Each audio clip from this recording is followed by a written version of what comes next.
Essa conjuntura, ela se quebra em 1945, com o fim da Segunda Guerra Mundial, né? As indústrias europeias e dos Estados Unidos, que haviam se militarizado, se desmilitarizam e retomam o processo de exportação. Agora, não apenas de mercadorias, mas nessa fase de desenvolvimento do grande capital, né, retomam o processo, né, retomam ou não inovam no processo de importação, não mais exportação, não mais apenas de mercadorias, como exportação de capitais. Né? Na realidade, o capitalismo, já na sua plena fase imperialista, exporta capitais ou exporta as fábricas, para que as fábricas, né, para que o trabalho fosse explorado no próprio locus, local, né, de sua realização. Na realidade, esse projeto imperialista, agora sob a hegemonia estadunidense, né, a Segunda Guerra Mundial põe fim à hegemonia do grande capital inglês, né, é algo que se confronta diretamente com o nacional desenvolvimentismo burguês voltado para o mercado interno, getulista, que almejava uma autonomia para o capitalismo nacional. Entretanto, é interessante, né, quando em 1940, quando ocorre a deposição de Getúlio Vargas, né, através de um golpe, ele sobe através de um golpe, ele é deposto através de um golpe, né? Esse processo, esse projeto de desenvolvimentismo burguês autônomo, né, ele se encontrava em crise tendencial. Uma crise tendencial, que era uma crise que poderia ser resolvida, mas que, para ser resolvida, necessitava fortíssimas medidas, né, que revolucionariam certamente, que fortaleceriam certamente, diferenciariam a correlação de força. Era necessário, né, Getúlio poupar o latifúndio, né, não fizera praticamente nenhuma medida, né, contra o latifúndio. Ele mesmo era um fazendeiro, mas ele repete, de certa forma, também o que ocorre aqui no Rio Grande do Sul, onde o setor latifundiário é deslocado, né, da política, mas não é destruído. Era necessária uma reforma agrária radical, né? O ideal seria sem indenização, para realizar uma capitalização nacional interna. Era necessário a forte ampliação das grandes empresas públicas que o getulismo avançara sobretudo durante o Estado Novo, né, já que não havia capitais internos do Brasil capazes ou interessados, né, de investir nessas obras infraestruturais que necessitavam um grande período para o retorno, né? Não eram medidas infraestruturais relativo ao petróleo, eletricidade, aços, ferrovias, portos, ou era necessário uma grande expansão da área pública. Era necessário também um desenvolvimento muito forte sobre a tecnologia. Era necessário, nós estávamos no meio já de uma revolução tecnológica, era necessário formar uma tecnologia nacional. Era necessário também, né, expandir o valor dos salários, da cidade, expandir, né, as reivindicações, as leis trabalhistas da cidade para o campo, né, e aumentando assim o salário e a produtividade das classes trabalhadoras. Eram medidas radicais, mas no contexto de uma ordem democrática. medidas democrático-burguesas, que, de certa forma, fortaleceriam esse capitalismo nacional. Entrando, logicamente, né, essas medidas chocavam-se duramente com a ofensiva estadunidense, aliada ao latifúndio de exportação, e então ao capital financeiro nacional muito frágil. Nós não temos que ter a imagem, né, que nós temos hoje no capital financeiro mesmo nacional hegemônico, né? Naquela época era ainda muito frágil. Né? O imperialismo, o programa do imperialismo era a privatização das empresas públicas, a internacionalização do mercado, das matérias-primas, da produção industrial, do sistema bancário nacional. Na realidade, né, de certa forma, esse projeto se mantém até hoje e se radicaliza nos dias de hoje. Né? O interessante, isso é um elemento que nós temos que compreender até hoje, que os setores que se privilegiariam, os setores mais interessados, né, na superação dessas contradições do nacional desenvolvimentismo autônomo, era a burguesia nacional. A burguesia aquela de capital nacional que realizava os seus produtos no mercado nacional. Mas ela temia, como o diabo a cruz, né, essas medidas que aumentariam o poder dos trabalhadores e se chocaria com o imperialismo. Na realidade, essa chamada burguesia nacional, ela optou, né, por aceitar o tacão imperialista, por se submeter ao imperialismo, né, do que se transformar no paradigma, na direção, né, dessa revolução democrática, né, a direção, né, da própria emancipação da nacionalidade brasileira. Né?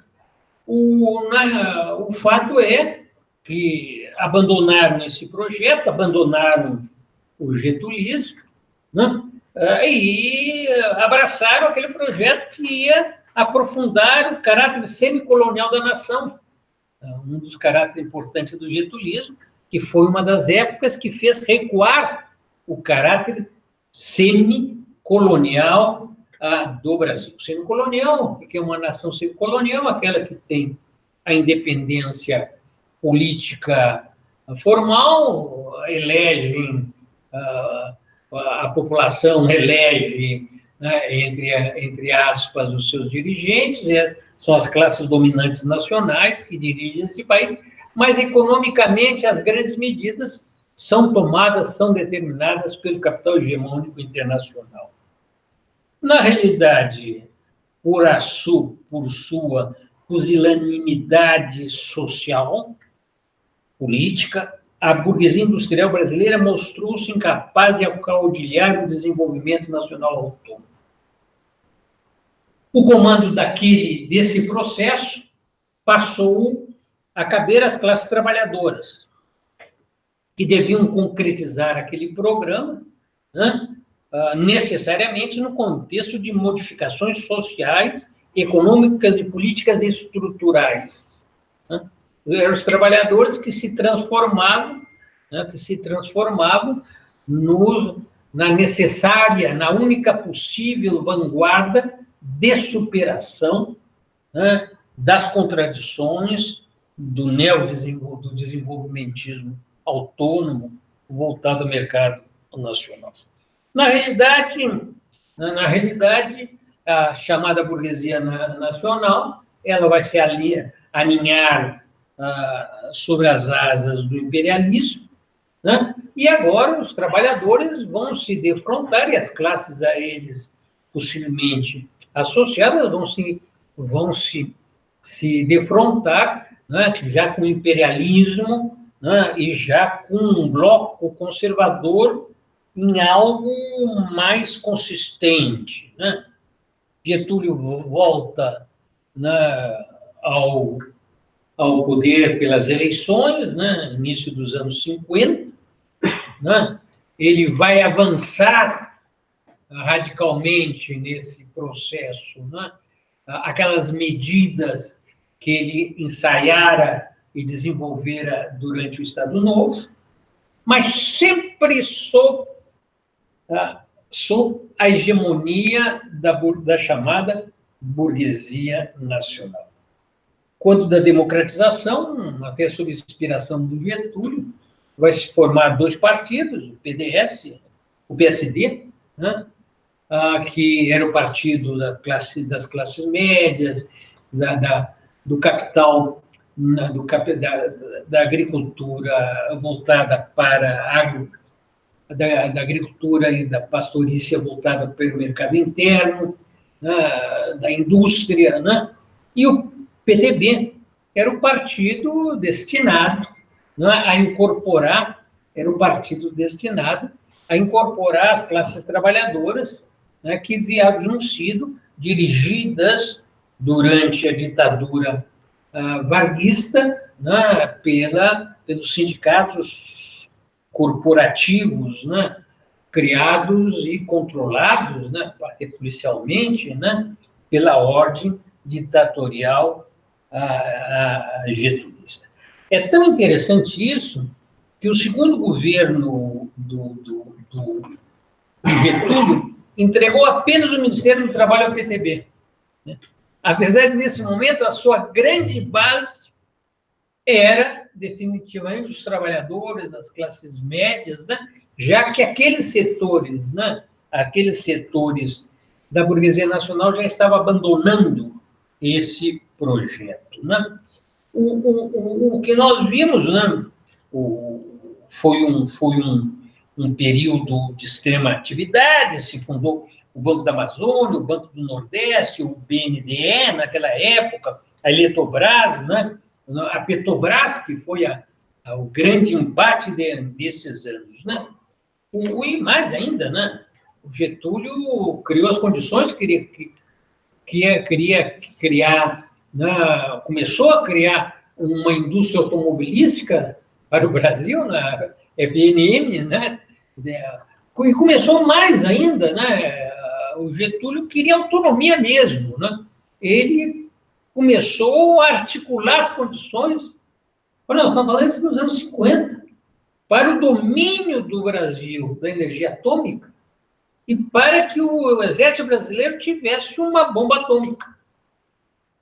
Certamente vocês sabem que a bomba atômica é a arma dos pobres. As nações pobres têm que ter uma bomba atômica. Se elas não têm, elas são invadidas. Né? 10 aviões dos mais modernos é o preço de uma bomba atômica. É uma coisa impressionante. Por isso, né, a Líbia abandonou a construção da bomba atômica, foi invadida. Né? O Iraque não conseguiu terminar esse processo, foi invadido. A Coreia, por enquanto que tiver sua bomba atômica, não vai ser invadida. Né?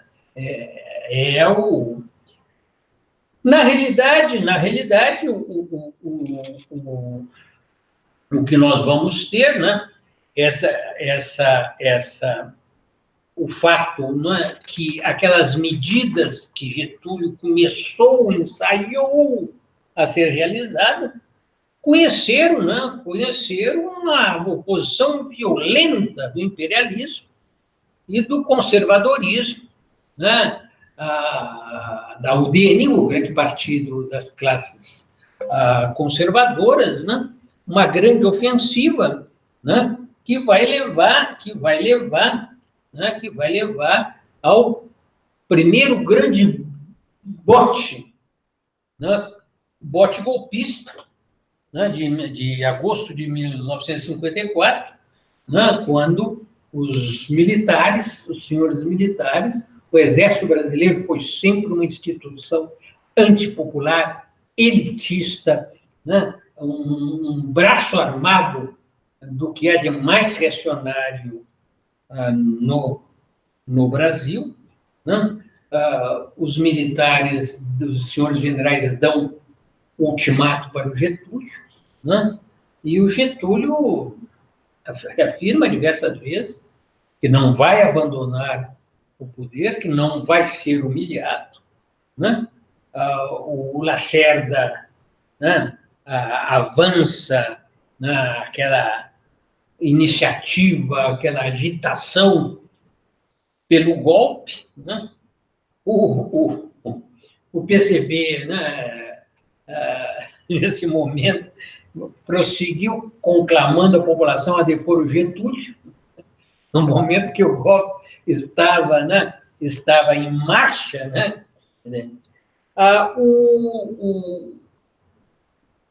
O que leva, né, o Getúlio, né, ao suicídio. Né? Leva o Getúlio ao suicídio. Esse suicídio, até a palavra suicídio, é uma coisa, né, é algo que não procede muito nesse caso. Né? Porque suicídio parece alguma coisa desesperada, parece alguma coisa... Ali foi um ato planejado. Né? Foi um ato que ele aceitou, que ele foi o grande político que nós tivemos nas classes dominantes brasileiras, né? Ele mediu a realidade, a carta dele não foi escrita por ele, né? Ele deu as instruções, foi escrita pelo responsável de escrever, né, os seus discursos. Vocês imaginam o que é, né, um colaborador receber instruções para, né, redigir aquela carta. A carta é, sem dúvida nenhuma, não, uma produção literária fabulosa, né? Cada palavra pensada, né? E, e causou o suicídio também, foi uma forma de atacar os seus inimigos políticos, mas foi também uma forma de não chamar os trabalhadores em defesa do governo. Né? O Getúlio se negou a chamar os trabalhadores em defesa do seu governo. Né? Por quê? Porque, como líder burguês, mesmo nacionalista, mesmo, ele temia a marcha dos trabalhadores, porque sabia que, numa condição dessas, nós não sabemos. Os trabalhadores começam a marchar e a gente nunca sabe onde eles terminam, né? O fato é, né, né, que a tentativa de golpe foi desorganizada, né, quando aquela impressionante sublevação popular se estendeu através do Brasil. Nós não temos, hoje é difícil compreender o que foi, né, compreender o que foi a resposta dos trabalhadores, né, àquela iniciativa, né, ao golpismo. Né? No Rio de Janeiro, o enterro do Getúlio Vargas é algo absolutamente impressionante. Né? Pois bem, na realidade, essa ofensiva para o grande golpe, mas vão seguir uma série de pequenos golpes, né, que não se consolidam, todos eles procurando desarmar essa proposta do neodesenvolvimentismo, de uma burguesia industrial, de um capitalismo nacional autônomo voltado para o mercado interno. Né? O interessante é que esse golpe, essa reação contra o golpe, não teve direção. Foi uma explosão popular. Né? Como falei para vocês, até o próprio PCB, né, estava propondo a queda, né, que se derrubasse o Getúlio. Quando as massas saem, queimam, né, o que era a Globo na época, né, queimam, né, os jornais, né, do que era o Estadão na época, né? Eles terminam aqui em Porto Alegre, por exemplo, queimando o jornal do PCB. Devido, no final, prestes 2 dias, 3 dias antes, faz ali uma comunicação dizendo, né, falando um apoio à defesa do Getúlio quando já estava perdido. Na realidade, né, isso vai se desdobrar, né, numa tentativa de solução, né, ou de mediação, né, entre o imperialismo e o nacional-desenvolvimentismo autônomo, que vai se dar através da candidatura do Juscelino Kubitschek.